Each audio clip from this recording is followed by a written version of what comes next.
കാങ്കോലിൽ ഇത്തവണ വലിയ വേലിത്തത്തകൾ എത്തിയില്ല. ഇവിടെ അവശേഷിച്ച പ്രജനന കേന്ദ്രവും മനുഷ്യർ കൈയടക്കിയതോടെയാണ് കാങ്കോലിൽ കാലങ്ങളായി എത്തിക്കൊണ്ടിരുന്ന വലിയ വേലിത്തത്തകൾ എത്താതായത്.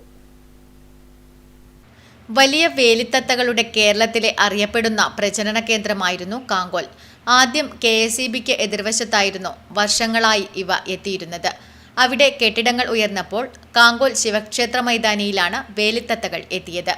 പിന്നീട് കുറേക്കാലമായി ഇവിടെ തന്നെയായിരുന്നു ഇവയുടെ പ്രജനന കേന്ദ്രം.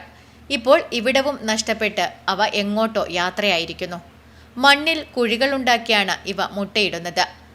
മനുഷ്യരുടെയും മറ്റ് ജീവജാലങ്ങളുടെയും അപ്രതീക്ഷിതമായി പെയ്യുന്ന കനത്ത മഴയും ഇവയുടെ നിലനിൽപ്പിനെ വലിയ തോതിൽ തന്നെ ബാധിച്ചു കഴിഞ്ഞു.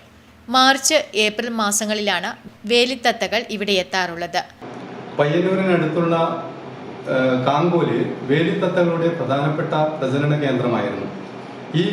ഇവിടെ കാണുന്ന വേലിത്തത്തകള് ബ്ലൂ ടെയിൽഡ് ബീ ഈറ്റർ എന്നാണ് പറയുന്നത്.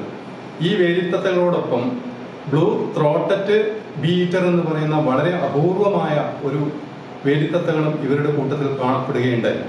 അങ്ങനെ വളരെ പ്രധാനപ്പെട്ട വേലിത്തത്തകളുടെ പ്രജനന കേന്ദ്രമായ കാങ്കോലും പരിസര പ്രദേശങ്ങളും ഇന്ന് വേലിത്തത്തകളുടെ വരവ് തീരെ ഇല്ലാതായിരിക്കുകയാണ്. അതിനുള്ള പ്രധാനപ്പെട്ട കാരണം മനുഷ്യന്റെ ഇടപെടലാണ്. അവിടുത്തെ 3 പ്രധാനപ്പെട്ട പ്രജനന കേന്ദ്രങ്ങൾ മണ്ണിട്ട് നികത്തുകയും വികസന പ്രവർത്തനങ്ങളുടെ പേരിൽ ഈ പക്ഷികളുടെ പ്രജനന കേന്ദ്രങ്ങളെ ഇല്ലാതാക്കിയതോടുകൂടിയിട്ട് പക്ഷികളുടെ വരവ് നിന്നിരിക്കുകയാണ്.